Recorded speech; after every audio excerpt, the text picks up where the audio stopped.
Society. What's up, everybody? This is Alex Fishbein back again with another Fish's Friday rant. Yes, sir, we're back in the building. And as we've been doing this whole entire time, if you send us a comment and a rating on our iTunes page, we'll take a screenshot, we'll put it on the video, we'll shout you out, everything just like that. And I want to bring attention to a new section on the Basketball Society page. It is called the Hoopers Vault.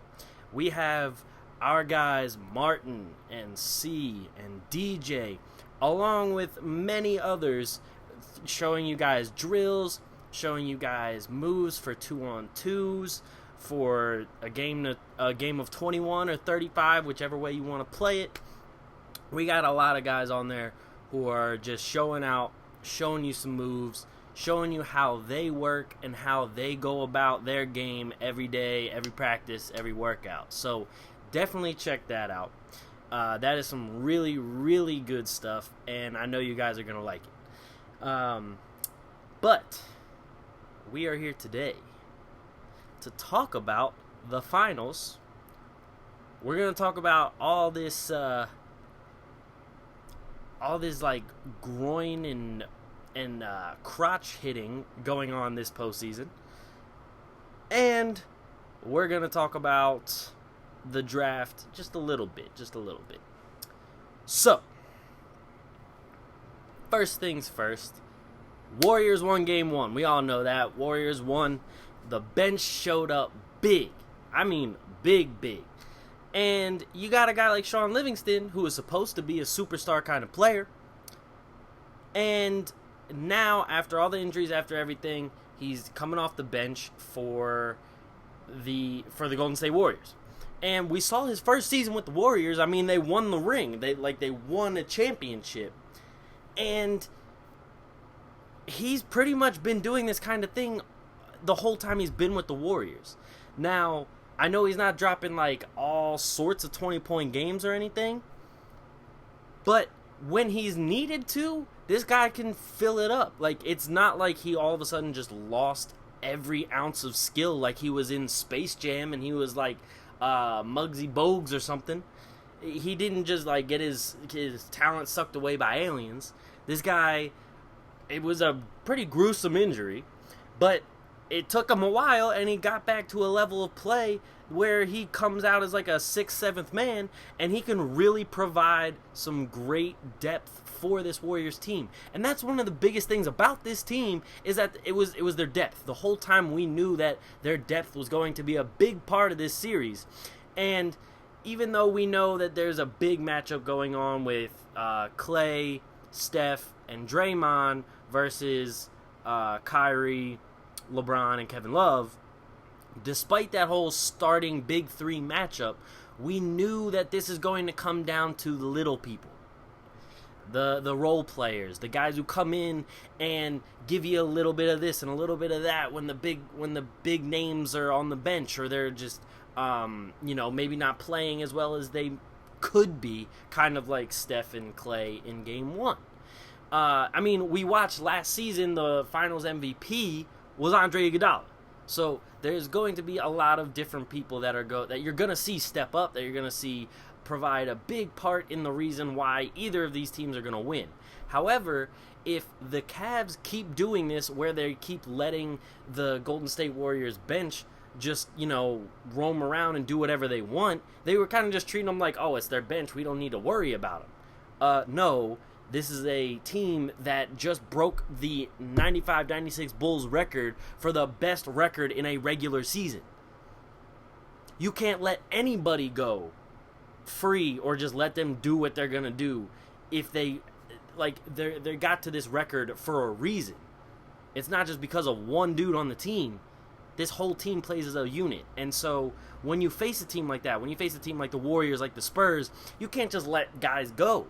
Because even if they don't shoot the ball, they're going to start a rotation on the offense where the ball keeps moving, and then you got to play catch up, and by the time you know it, they already got the ball in the hands of someone who they wanted to in the first place, who you were probably double covering to start off with, but then you had to run and try and catch up with other people. So the big thing with the Cavs right now is, yes, LeBron, he played well. Kyrie even played pretty well. Kevin Love was not that great, but like I was saying in our finals round table, they all have to be in sync, and I'm not just talking about the big three. I'm talking about them plus their supporting cast like Shumpert, like JR, like Thompson, like Dellavedova. All of these guys, they have to be in sync, and they have to be shooting at a level that they did in the Eastern Conference. Because I can already tell you now, if they don't get back to that kind of shooting level that they were doing through the Eastern Conference part of these playoffs, they're going to be facing a very, very steep uphill battle. Just saying. Anyway, I would just want to know, who decided to just start punching and kicking people in the balls this postseason? Why is that a thing? Why did they like, what was someone on like the players union just like, all right guys, if you want to foul hard this postseason, just, go straight for the balls. I mean, you got Dante on the Cavs hitting people in the balls. You got Draymond, like soccer kicking people in the nuts. And then you got Dellavedova swinging at Andre Iguodala in the nuts. And actually, I want to play that real quick. I'm going to play this.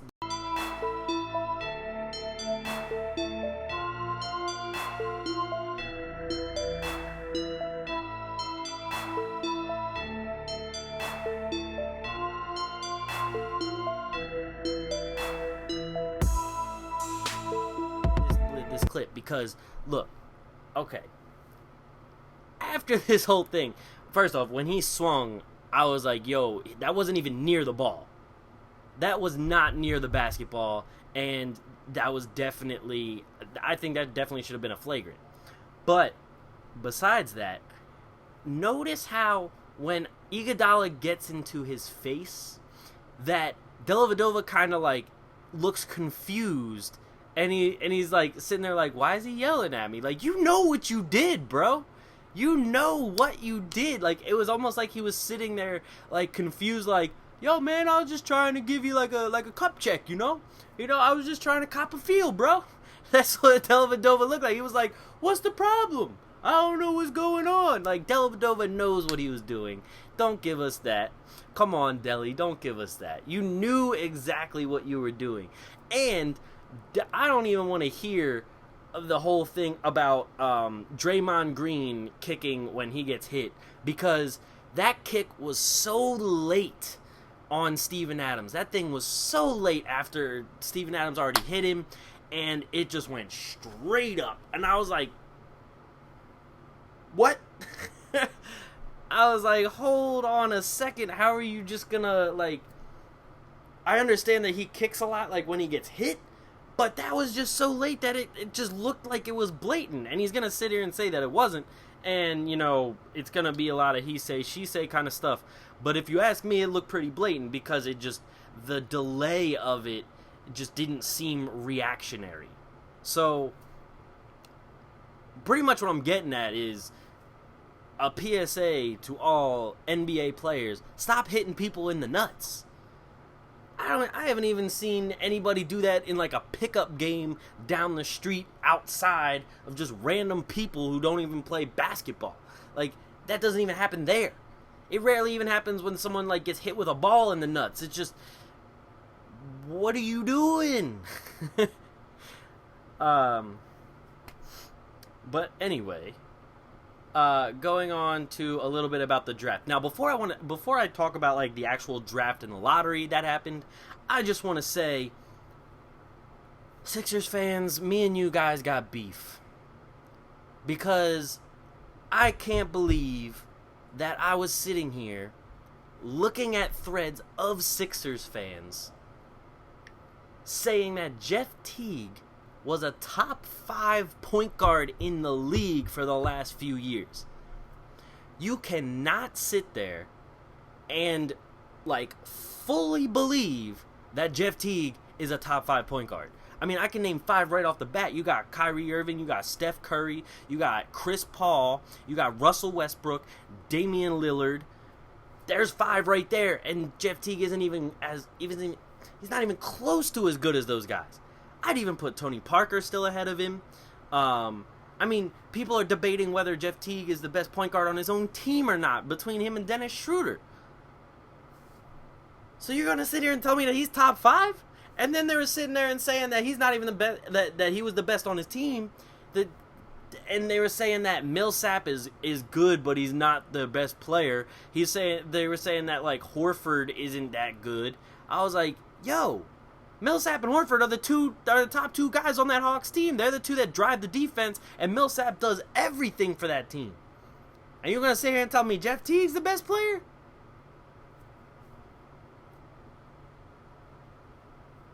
You sure about that?